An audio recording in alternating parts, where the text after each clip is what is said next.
안녕하세요. 돌쇠 뉴스 시작합니다. 28일 프레지던트에 올라온 칼럼인데요. 제목은 아이폰 꽤 비싸다고 느끼는 건 일본인 뿐 일본이 G7 최빈국이 된 근본 원인입니다. 하루 사이에 엄청난 댓글이 붙었군요. 일본 경제의 취약점을 팩폭해온 노구치 유키오 교수, 그가 이번에는 아이폰 값을 들고 나왔군요. 빅맥은 싸구려가 됐는데 아이폰은 10년 사이에 3배나 오른 이유를 그가 명쾌하게 설명했는데요. 이를 깨달은 누리꾼들이 탄식하고 있군요. 뭐라고들 하는지 함께 보실까요? 통 크신 구독, 좋아요.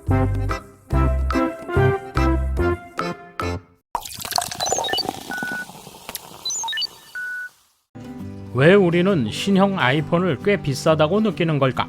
히토스바시 대학 명예교수 노구치 유키오 씨는 아베노믹스에 의한 영향이 크다. 2차원 금융 완화가 도입되면서 일본이 구매력이 떨어지고 말았다며, 이미 실질 임금은 한국에 밀렸기 때문에 이대로라면 1인당 GDP에서도 밀리게 된다라고 한다. 일본 평균 임금은 선진국의 50%에서 80% 정도. OECD가 공표한 회원국 2020년 평균 임금을 보면 일본 38,194달러, 한국 44,547, 미국 72,807, 독일 56,015, 프랑스 46,765, 영국 48,018, 이탈리아 30,086이다. 일본의 평균 임금은 여기서 꼽은 어느 나라보다 낮다. 대충 선진국의 50에서 80% 정도다. 일본 임금에 대한 또 다른 문제는 상승률이 낮다는 점. 과거 2000년의 각국의 값을 보면 일본 38,168, 한국 33,306, 미국 57,499, 이탈리아 40,035다. 비교해보면 이탈리아만 빼고 다른 나라는 현저한 상승세다. 반면 일본은 지난 20년간 거의 제자리 걸음을 했다. 이 때문에 2000년에는 일본보다 낮았던 한국에 역전당하고 말았다. 문제를 극복하기 위해서는 왜 이 지경이 되어버렸는지를 먼저 생각해 볼 필요가 있다. 한국의 임금뿐 아니라 1인당 GDP도 뒤지게 될 것. 그럼 1인당 GDP는 어떨까? 먼저 한국과의 관계를 보자. 2021년에는 일본의 1인당 GDP는 41,704달러로 한국 35,196달러보다 15.6%가량 높았다. 그런데 2022년 4월 중순 한국과의 차이는 7.2%로 크게 줄었다.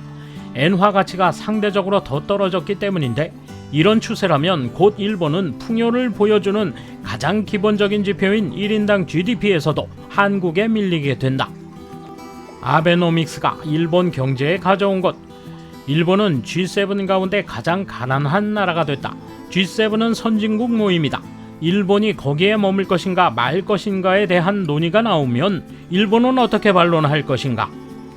아베노믹스가 시작되기 직전인 2012년 일본의 1인당 GDP는 미국과 거의 다르지 않았다.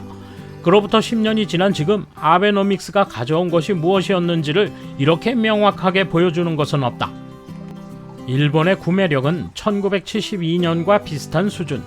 기업 시가총액 세계 순위에서도 일본 1위인 도요타 자동차는 세계 41위다.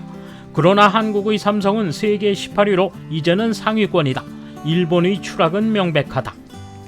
통화의 구매력 변화를 보기 위해서는 실질 실효 환율이라는 지표가 사용된다. BIS가 발표한 2022년 1월 기준 엔화의 실질 실효 환율은 67.37로 1972년 6월의 67.49와 동등해 엔화 약세 수준을 여실히 드러낸다. 당시 나는 미국 유학 중이었다. 일본에서 급여는 월 23,000엔이었지만 대학과 아파트는 가장 싼 임대료가 월 100달러, 즉 36,000엔이었다. 생활은 비참했다.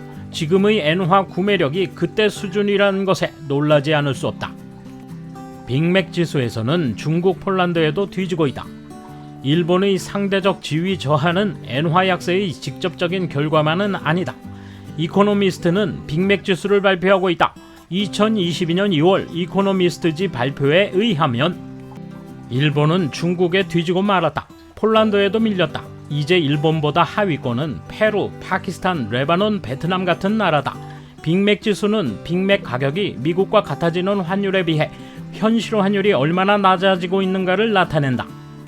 그러나 이는 이해하기 어려운 개념이다.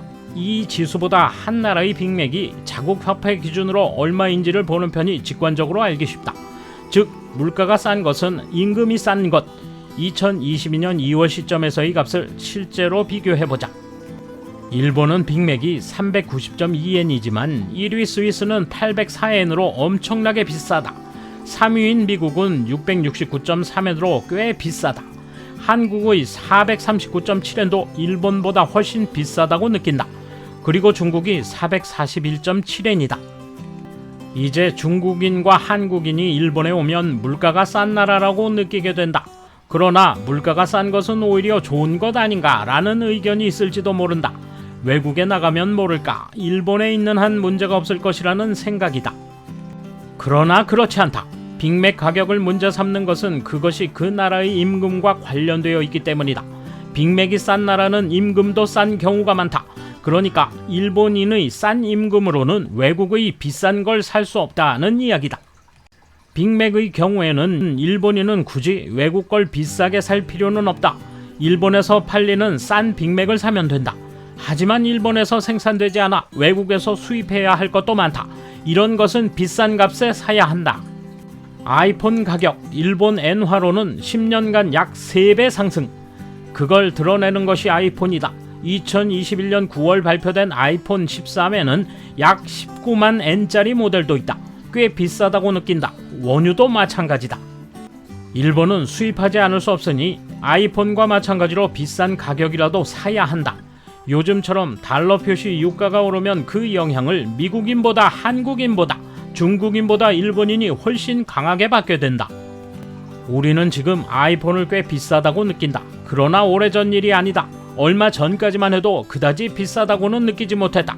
실제 일본에서 아이폰은 최근 10년간 약 3배로 비싸졌다. 금융 완화에 따른 엔화 약세의 영향으로 구매력 저하. 다시 빅맥으로 돌아와 2012년 기준에서 한국은 일본보다 많이 쌌다. 중국은 일본의 60%도 안 됐다. 이때쯤 일본인들은 한국으로 여행하며 쇼핑을 즐길 수 있었다. 중국에 가면 더 싸다고 느꼈을 것이다. 그러나 이제는 그럴 수 없게 되어버렸다. 일본의 위상이 떨어진 것은 아베노믹스 기간이었다.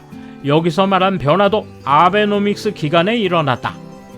일본에서 임금이 오르지 않고 외국에서는 올랐기 때문에 제대로였다면 엔화 가치를 올려 이를 조정했어야 했다.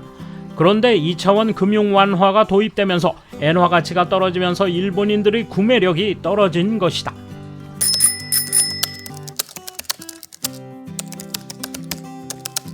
가성비가 어떻고 뭐가 어떻고 너나 할 것 없이 말하기 시작하고 나서 일본은 쉬운 나라가 되어갔다.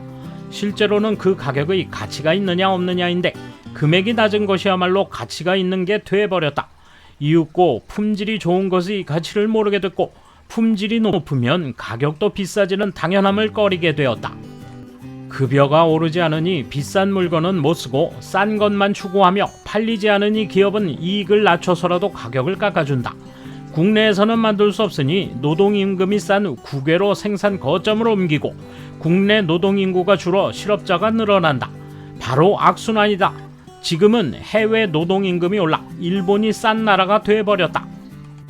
애초부터 엔화 약세는 수출기업의 이익 향상을 가져온다며 높이 평가해왔지만 그 악영향에 대해 눈을 돌려 필요한 대책을 펴지 않은 것이 문제다. 지금도 중대 문제로 인식하지 않고 그냥 방치된 상태다. 전문가들의 예상으로는 엔화 약세가 계속 진행된다며 혹자는 1달러에 200엔까지 진행될 가능성도 있다고 한다. 일본 내수로 완결되면 좋겠지만 실제 세계 경제에서 보면 엔화 약세는 부의 외국 유출을 분명히 가져온다. 정부는 부작용을 무릅쓰고라도 적정 환율까지 억제하도록 노력해야 한다. 노동 분배율 추이를 언급한 논문을 찾아볼 수 없다. 저성장이면서도 기업은 성장하고 있고 내부 유보도 계속 늘고 있다. 그렇지만 임금이 감소 추세라는 것은 노동 분배율이 떨어지고 있는 것 아닌가? 또 구매력에 영향을 주는 것으로 고령화에 따른 사회보험료 증가도 있다. 세금도 법인세율은 내리고 소비세율은 올리고 있다. 단 소득세는 간단하게 말할 수 없다. 복잡 기괴한 세제를 풀어내고 분석하는 세무 정책 전문가가 있다면 논문이나 댓글을 보고 싶다. 확실히 해외에서 사업을 하는 기업, 즉 현지 생산 판매를 하는 기업이 일본 본점에서 결산할 때 엔화가 약세라면 환율 차이로 이익이 막대해진다. 엔화 약세가 되면서 최종 이익이 늘고 납세액이 커지는 기업이 늘어난 것은 이런 이유에서다. 다만 문제는 그 이익이나 세금이 국내에서 일하는 국민에게 거의 환원되지 않는다는 점이다. 대부분 비노동 인구인 고령자의 사회보장비나 이자 지급을 충당해 좀처럼 국민 소득을 올리는 데까지는 돌아가지 않는다. 기업들도 디플레이션 핑계로 국내에서 일하는 직원들의 임금을 올려주지 않았다. 오래도록 이러는 사이에 국내의 고령화는 한층 더 진행되어 수요가 더욱 감퇴해 국내의 산업 그 자체가 피폐해져 버렸다. 이 구조를 바꾸지 않고 금융 완화만으로 대처한 것이 아베노믹스의 꼴불견이다. 완화 자금은 시중에 돌지 않고 결국 국채 잔액만 불어나는 부작용만 남겼다. 돌쇠 한마디. 일본의 추락이 돌이켜질까요? 우리에게도 어려운 시기가 왔는데요. 아베의 오판을 보면서 지도자의 역량이 얼마나 중요한지 새삼 느끼게 되는군요. 감사합니다. 돌쇠 물러갑니다. 이번 소식은 여기까지입니다. 시청해주셔서 감사합니다. 돌쇠처럼 우직하게, 만인처럼 화끈하게.